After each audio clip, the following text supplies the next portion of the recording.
Raja kaum Prisia sedang berkumpul bersama para sesepuh suku Prisia lainnya untuk membahas kegagalan panen berturut-turut yang mereka alami. Bahaya kelaparan mengancam kaumnya. Mereka percaya bahwa gagal panen disebabkan karena dewi mereka yakni Freya membuat tanah mereka menjadi tidak subur, sehingga mereka menganggap diperlukan pengorbanan seorang gadis sebagai persembahan untuk Freya. Namun beberapa kepala suku yang mempunyai anak perempuan khawatir anaknya akan terpilih. Hal ini menjadi perdebatan di antara mereka karena tradisi ini sudah berlaku dari zaman nenek moyang mereka. Anak Raja Algis yang bernama Redbad adalah salah satu orang yang tidak percaya dengan ritual tersebut. Ia menyatakan pendapatnya untuk bekerja lebih keras lagi daripada harus melemparkan anak-anak gadis mereka ke dalam api. Tentu saja ini membuat pamannya yang bernama Ebert tidak menyukainya. Akhirnya mereka memutuskan untuk mengundi para gadis yang akan dijadikan korban persembahan untuk dewi mereka.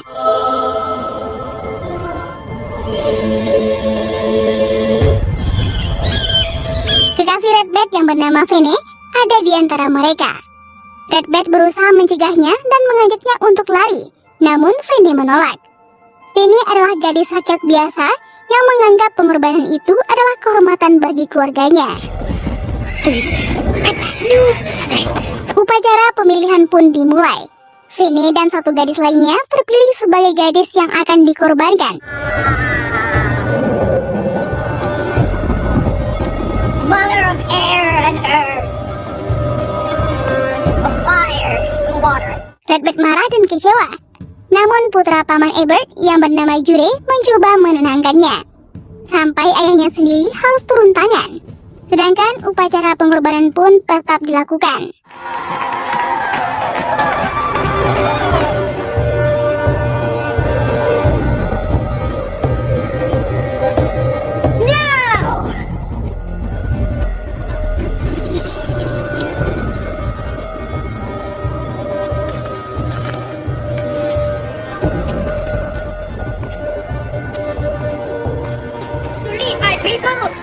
People are scared. So throw it all away. Throw away everything. Sementara itu di sisi lain, pasukan kaum Frank yang dipimpin Charles, anak Raja Pippin, sudah mengepung tempat itu. Saat tiba giliran Fene yang akan dikorbankan, pasukan kaum Frank pun mulai melakukan serangan.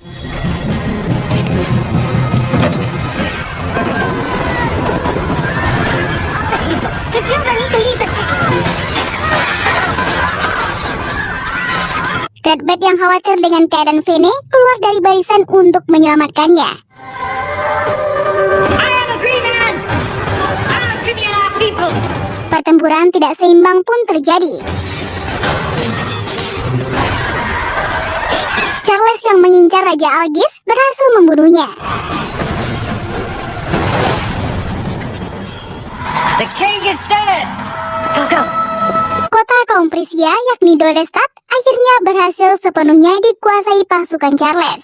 Setelah menaklukkan Dorestad, kekejaman berlanjut bagi kaum Prisia yang menentang mereka. Raja kaum Frank atau ayah Charles mengunjungi Dorestad untuk menetapkan aturan-aturan baru di sana. Gereja mulai dibangun dan misi penyebaran agamanya terhadap kaum Prisia dimulai. Uskup Willibrord dan muridnya Bonifacius mempunyai otoritas dari Paus dilibatkan dalam misi mereka. Sedangkan Redbad dan sebagian kaum Prisia berhasil menyelamatkan diri dan mengungsi ke wilayah Wijnaldum. Di wilayah Wijnaldum, Redbad yang terluka sedang diobati oleh adiknya. Sedangkan Ebert yang berada di sebuah ruangan mempengaruhi para ketua suku dengan menyalahkan Redbad sebagai biang keladi dari semuanya. Dia menganggap bahwa apa yang dilakukan Redbad membuat dewa mereka menjadi marah sehingga mereka harus terusir dari tanah mereka sendiri. Sebagian dari mereka membela Redbad dan malah mendukung Redbad menggantikan ayahnya menjadi raja. Namun keputusan telah dibuat. Redbad harus memilih nasibnya dengan mengikuti ritual tradisi mereka, yaitu menggunakan semacam kayu undian untuk mengundi nasibnya. Dan hasilnya, Redbad dinyatakan bersalah. Guilty. Ia pun dibuang ke laut dengan kondisi tangan diikat pada sebuah rakit.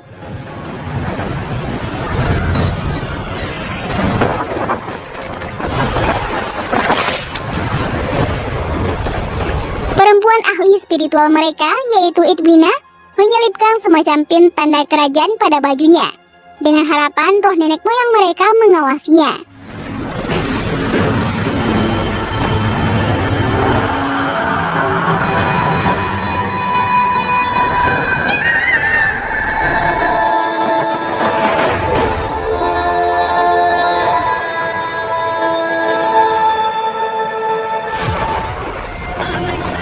Kembali ke Dorestad, uskup dan muridnya mulai berkhotbah pada kaum Prisia.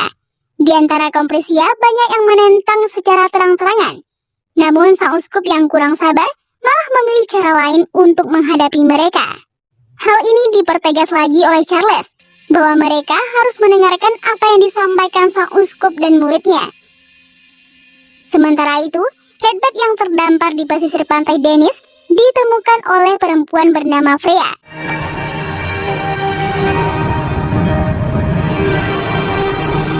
Redbad yang dibawa ke sebuah pemukiman awalnya ditolak dan hendak dibunuh oleh sebagian orang. Namun ayah Freya yang bernama Wycliffe sebagai pemimpin kaum Dennis berbeda pendapat, yang menyatakan ketika laut menyelamatkannya itu adalah sebuah pertanda. Kaum Prisia akhirnya mengangkat pemimpin baru untuk menggantikan ayah Redbad. Jure yang sebenarnya adalah teman bayi Redbad diangkat sebagai pemimpin kaum mereka. Ini tidak lepas dari ambisi sang ayah, yakni Eybert. 3 bulan kemudian Redbad berubah menjadi pendiam. Ia pun tidak pernah menunjukkan kemampuannya bermain pedang.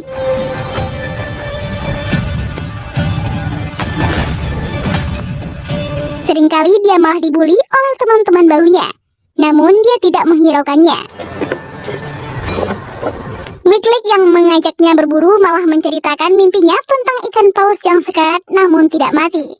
Ia yakin bahwa makna mimpi tersebut ada kaitannya dengan Redbad. That is fish in my dream. Think about that.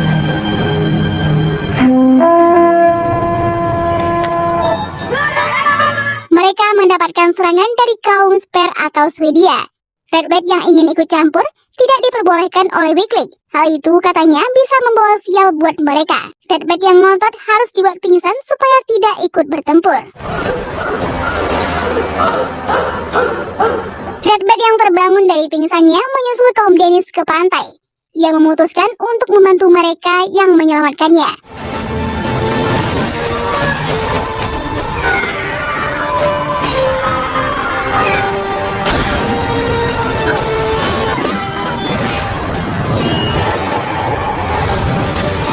Bersama Freya, Redbad bahu-membahu mengalahkan musuhnya.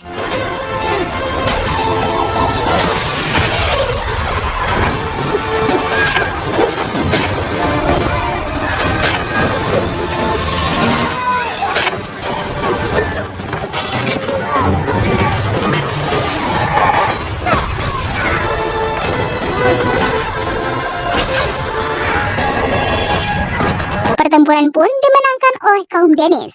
Diam-diam Freya pun mulai tertarik pada Redback. Wycliffe menyatakan bahwa Redback bisa mendapatkan sebidang tanah bahkan istri dari kaum mereka. Freya secara terang-terangan malah menginginkan Redback menjadi suaminya. Wycliffe pun menyetujuinya. Freya menyerahkan pin yang dulu pernah diambilnya. Sedari awal Freya mengetahui bahwa Redback bukanlah orang sembarangan. Semua orang terlihat gembira dan merayakan pernikahan mereka. Kembali ke Raja Pepin di Dorestad. Gereja yang telah mereka bangun dibakar oleh kaum Prisia. Pepin pun membalaskannya dengan caranya sendiri.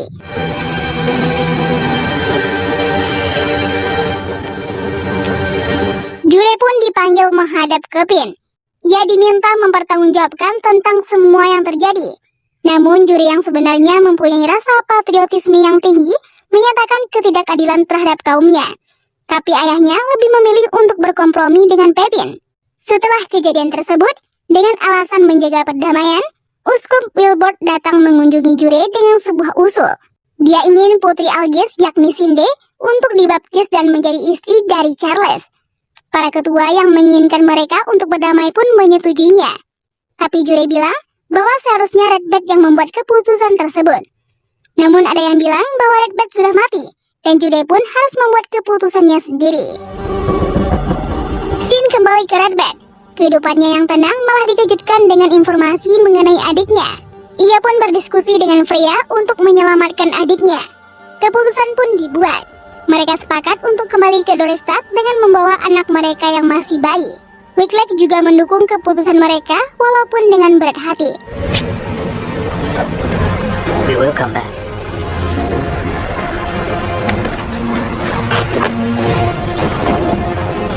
Sementara itu, Sinde sudah dibawa ke benteng untuk tinggal di sana. Sinde yang hendak dinikahkan dengan Charles dipertemukan dengan Pepin. Walaupun Pepin berbicara selembut mungkin, tapi Sinde yang berani tetap meludahinya. Sampai Charles harus menggunakan ancaman untuk membunuh pelayan setia Sinde apabila Sinde tidak mau bekerja sama. Redbird yang telah kembali ke Dorestad menyaksikan kekerasan yang dilakukan pada kaumnya.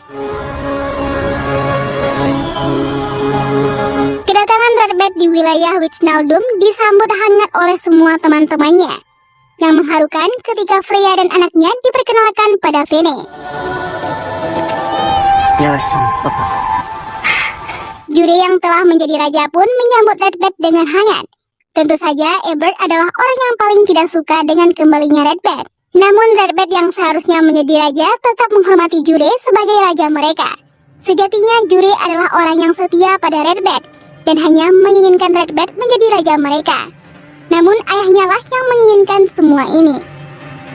Di satu kesempatan, Pepin mengatakan pada Charles bahwa Drogo adalah penerus tahtanya. Sedangkan Charles sendiri bukan anak dari permaisuri, melainkan anak dari seorang pelayan dapur. Setelah mengetahui semuanya, Pepin pun diracuni oleh Charles. You rat. Dan Drogo sebagai penerus tahta dibunuh dengan didorong dari benteng yang tinggi ke dalam jurang. Charles kemudian mendorong tentaranya untuk melakukan kekejaman di Dorestad dan mulai menyerang wilayah Wijnaldum.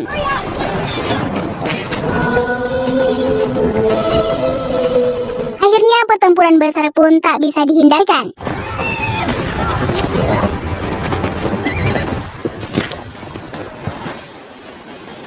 Redbird yang melakukan penyergapan dari sisi utara berhasil membunuh salah satu pemimpin kaum Frank.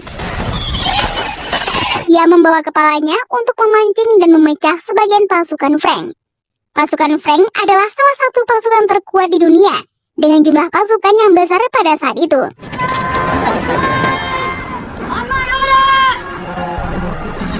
This is madness. We need to retreat.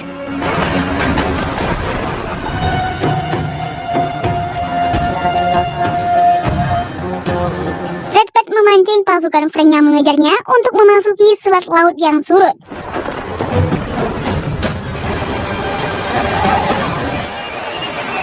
Taktik pun berhasil. Kembalinya Redbird ke pasukan inti membuat semangat bertempur kaum Prisia berlipat ganda.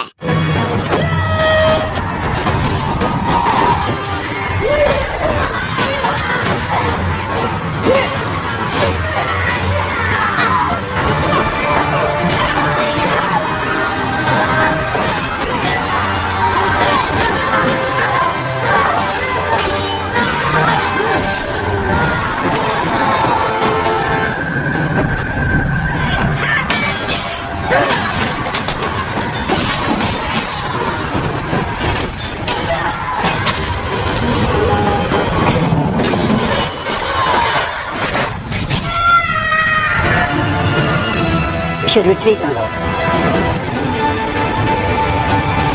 Pasukan Frank akhirnya kalah dan mundur ke Dorestad. Tak lama setelah itu, Eobard menemui Charles di Dorestad.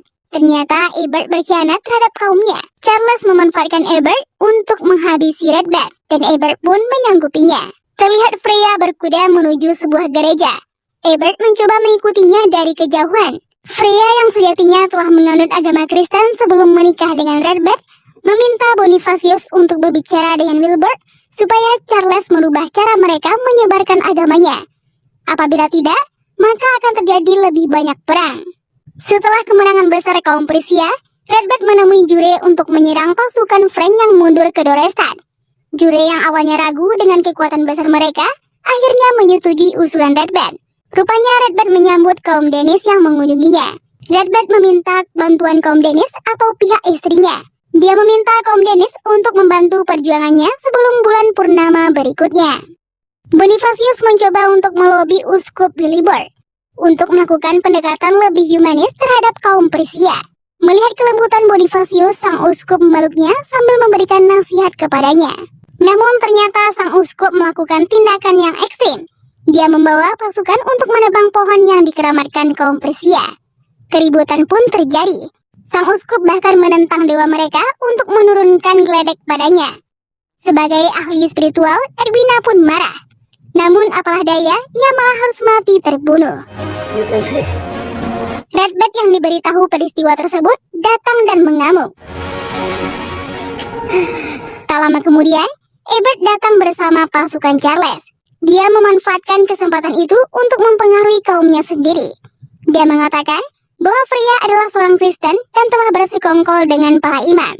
Ebert menginginkan kaumnya untuk menyerahkan Redbad dan istrinya pada pasukan Charles. Sedangkan komandan pasukan musuh berjanji akan meninggalkan mereka dengan damai apabila Redbad diserahkan.